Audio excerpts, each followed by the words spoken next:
తిరుపతి లడ్డు కుంభకోణం గురించి అందరూ విన్నారు. సిట్ చార్జ్ షీట్ మొత్తం బయటకు వచ్చి అనలైజ్ చేసేదాకా ఆగలేకుండా వైసీపీ వాళ్ళందరూ వాళ్ళ సోషల్ మీడియాలో విచ్చలవిడిగా ప్రయత్నం చేసి అసలు తిరుపతి లడ్డూలో కల్తీ అనేది జరగలేదు, ఇది టీడీపీ ప్రభుత్వం, చంద్రబాబు నాయుడు గారు, పవన్ కళ్యాణ్ గారు చేస్తున్న దుష్ప్రచారంగా వాళ్ళందరూ చూపిస్తానే ఉన్నారు. ఆఖరికి అరబుడ్డ నాయుళ్ళు ప్రతక్కులు తయారై తిరుపతి లడ్డూలో కల్తీ జరగలేదని మాట్లాడడానికి మైకులు పోడియంస్ సరిపోవట్లేదు. ఎవడికాడు మొబైల్ ఫోన్ ముందేసి కూర్చుని లడ్డు జరిగిందా, ఏం జరిగింది, 600 పేజీలు నువ్వు చదివా, 700 పేజీలు నువ్వు చదివా అని మాట్లాడమే పనిగా పెట్టుకుంటున్నారు.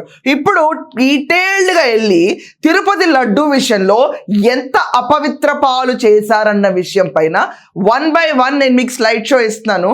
వీళ్ళు ఎంత నీచానికి పరాకాష్ఠకి దిగజారో ఈ రోజు ఈ స్లైడ్ షో చూసిన తర్వాత మీ అందరికి అర్థమవుతుంది.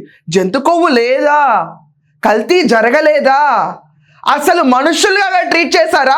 జగన్మోహన్ రెడ్డి అనే వ్యక్తి ప్రతిసారి తిరుపతి వెళ్ళినప్పుడు ఎందుకు ప్రసాదం తిండు అని నేను ఆలోచించాను. ఈ కెమికల్స్ ఇన్ని కలిపితే బాత్రూమ్లు క్లీన్ చేసేవన్నీ కలిపితే నువ్వెలా తింటావు జగన్?